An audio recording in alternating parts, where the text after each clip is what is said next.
No on Proposition 63. October 15, 2016, updated 12:23 p.m. About deceptive Proposition 63. California has the strictest gun laws in the nation, but that hasn't quelled our state politicians need to do something. In this election, Proposition 63 seeks to add yet another layer of rules, especially on the purchase of ammunition, on top of already stringent gun laws. On the surface, Prop. 63 is largely duplicative of a raft of gun bills passed by the state legislature earlier this year, overriding some, while also imposing a few extra burdens on law-abiding gun owners. That's a problem. As the California Police Chiefs Association said in a letter opposing Prop. 63, the proposition reverses many of the exemptions that allow officers and police departments to continue purchasing ammunition freely for on-duty purposes, and creates a duplicative database that will be a costly and less effective way to monitor ammunition purchases. Essentially, Proposition 63 complicates current law with one that is costlier and seriously flawed, the chiefs continued. And this is not the only existing law this initiative complicates. That is likely why, despite being named the Safety for All Act, the proposition is not supported by any major law enforcement organization. Meanwhile, it is opposed by not just the California Police Chiefs Association, but the California State Sheriff's Association, Association of Deputy District Attorneys for Los Angeles County, California Correctional Peace Officers Association, California Fish and Game Wardens Association, California Reserve Peace Officers Association, Western State Sheriff's Association, Law Enforcement Action Network, San Francisco Veteran Police Officers Association and the Law Enforcement Alliance of America. A common refrain in letters of opposition from law enforcement is that Prop. 63 will do little to nothing to combat gun crime and unnecessarily burden the law-abiding. This measure would do little to prevent the criminal element from acquiring guns and ammunition via the black market or through theft, the California State Sheriff's Association wrote. Instead, it would place additional restrictions on law-abiding citizens who wish to purchase ammunition for sporting or hunting use, retain guns and magazines that are currently legal for them to possess and pass historical or family heirloom guns down to their next generation. Effectively, this measure will create a new class of criminals out of those that already comply with common-sense practices that now exist. About deceptive Proposition 63. Newsom's initiative is bad news for prosecutors. Paid for by Coalition for Civil Liberties. A project of California Rifle and Pistol Association. 455 Capitol Mall, Suite 600, Sacramento, California 95814. ID number 1,382,067. Newsom's initiative would ask prosecutors to bring charges against non-criminals, such as for the ban on possession of magazines over 10 rounds. Other states' peace officers lawfully carrying under H.R. 218, LAZA. Retired peace officers. A court will likely void the exception allowing retired officers to possess such magazines as violating equal protection. See Silveira v. Lockyer, 312 F.3d 1052, 9th Sir. 2002. The exception doesn't apply to former reserve officers or officers who served for years but who didn't qualify for or didn't take a pension, regardless of the nature of their service because they do not meet the honorably retired definition. Does not allow retired officers to bring back lawfully owned 10-plus round magazine to CA. Law-abiding people, including fellow prosecutors, who fail to timely surrender their magazines. For the ammunition purchaser license and registration requirements. Retired, and non-full-time CA and federal peace officers and prosecutors who purchase any ammunition without obtaining an ammunition purchase authorization, processing their transfer through a licensed ammunition vendor, and disclosing personal identifying information, including a residential address, O. Bring any ammunition back into the state that was purchased elsewhere. O. Sell any amount of ammunition to anyone who is not their spouse, immediate family member, or other specially situated person, without going through a licensed vendor.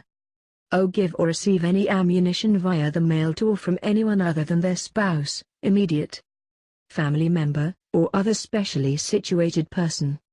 Current, full-time peace officers are not exempt, except for bringing ammunition back into the state or receiving it via mail, unless they obtain written certification from their agency head confirming each purchase is authorized, which will generally not be given due to time demand. Law-abiding people who sell small amounts of ammunition, for example, to a neighbor going hunting. Newsom's assault on gun owners. Paid for by Coalition for Civil Liberties. A project of California Rifle and Pistol Association. 455 Capitol Mall, Suite 600 Sacramento, California 95814. ID number 1,382,067. Bans commonly owned magazines capable of holding more than 10 rounds. Forces law-abiding citizens to surrender their magazines by turning them into law enforcement, selling them to a licensed firearm dealer, or removing them from the state. Bans the use of lawfully owned firearms for which only over 10-round magazines exist.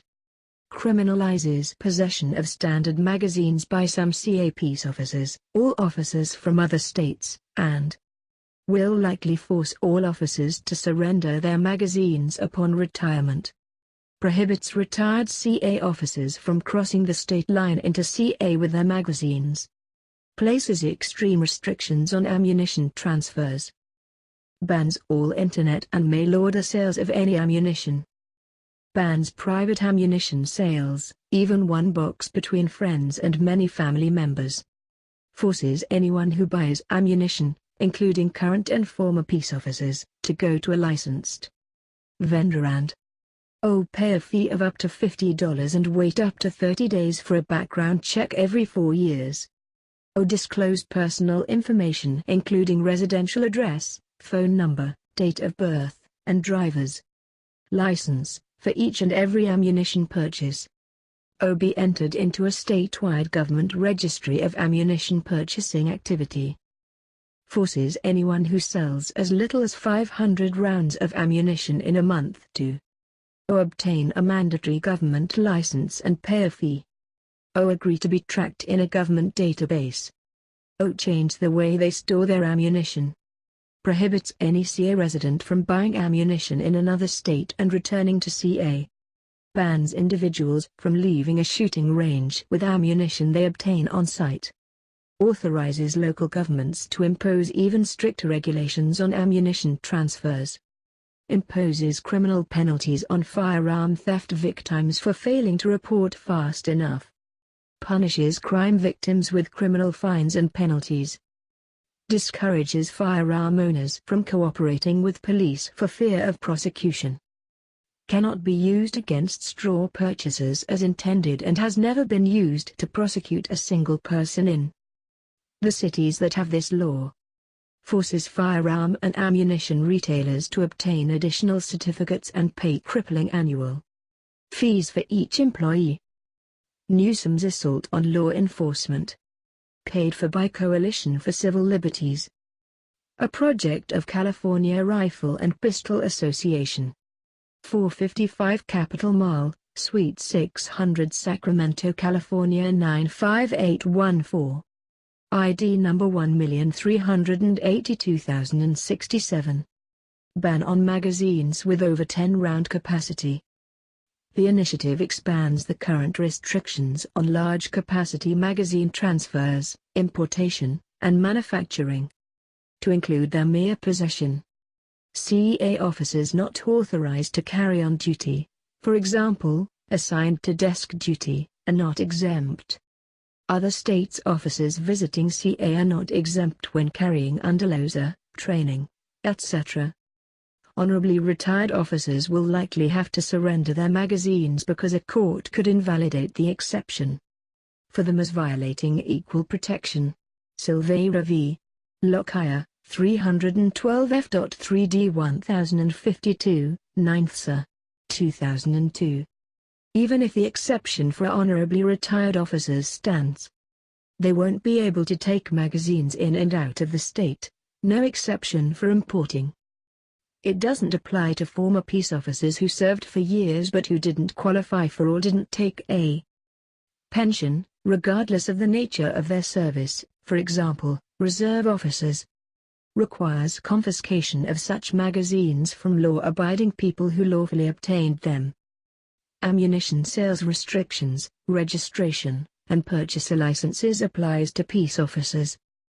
The initiative would make it illegal to purchase any ammunition without 1. Obtaining an ammunition purchase authorization, legally costing up to $50 and taking up to 30 days to receive. 2. Processing the transfer through a licensed ammunition vendor. 3. Disclosing personal identifying information, including a residential address. And 4. Registering as a qualified ammunition purchaser.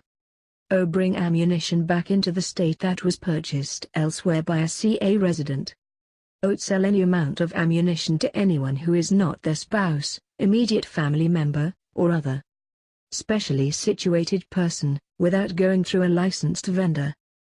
Give or receive any ammunition via the mail to or from anyone other than their spouse, immediate family member, or other specially situated person. No mail order sales. Retired and non-full-time peace officers, for example, reserve officers, cannot be exempted from this scheme. Current peace officers are generally not exempt from the purchase restrictions or the registration unless they obtain written certification from the agency head confirming each purchase is authorized. Expressly authorizes local governments to impose even stricter regulations on ammunition transfers. Requirement to report lost and stolen guns has no law enforcement value. This law cannot be used against real straw purchasers because a. They do not technically violate it, and b. The Fifth Amendment precludes compelling them to report a crime. There have been 0 investigations, arrests, or convictions by cities that have this law in place. Makes victims of gun theft into criminals and hesitant to assist police for fear of prosecution. Neither current nor retired peace officers are exempt at all from this law. Proposition 63 on California's November ballot would drastically change and limit how ammunition can be acquired in California. If passed, Prop 63 will impose logistical obstacles and cost-prohibitive restrictions on acquiring ammunition that will have substantial and far-reaching effects on recreational and competitive shooters. Prop 63 would require all ammunition sales to be done through a licensed ammunition vendor in a face-to-face setting, so shooters will no longer be able to have ammunition shipped directly to them or to a location that is convenient for them to pick it up, unless there is a licensed ammunition vendor present. Even if you find a licensed vendor to process the transfer, ammunition transfer costs will rise considerably under Prop 63, as is the case whenever a middleman is involved. Prop 63 would require anyone wanting to purchase ammunition to first apply and qualify for authorization from the state, which would require paying up to a $50 fee and waiting up to 30 days for the application to be processed every 4 years.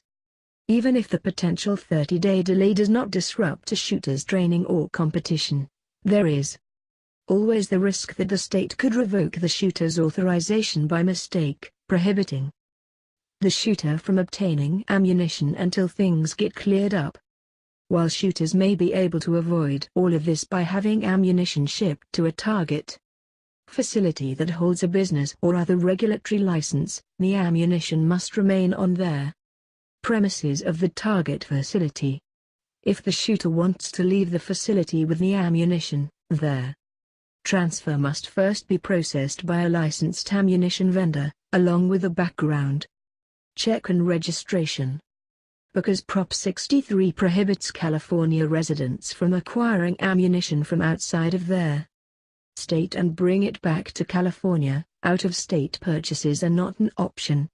This also means that any ammunition acquired at and left over from an out-of-state tournament would either have to be left there or transferred through a licensed ammunition vendor in California.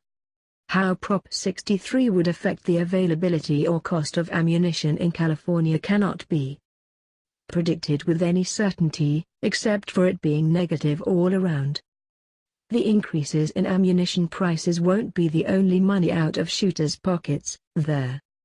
Legislative analysts offer estimates that Prop 63 will cost California taxpayers tens of millions of dollars annually. The Coalition for Civil Liberties is committed to stopping Lieutenant Governor Gavin Newsom's statewide ballot proposal, which does nothing to stop terrorists and criminals who have shown us that they pay no attention to the rule of law.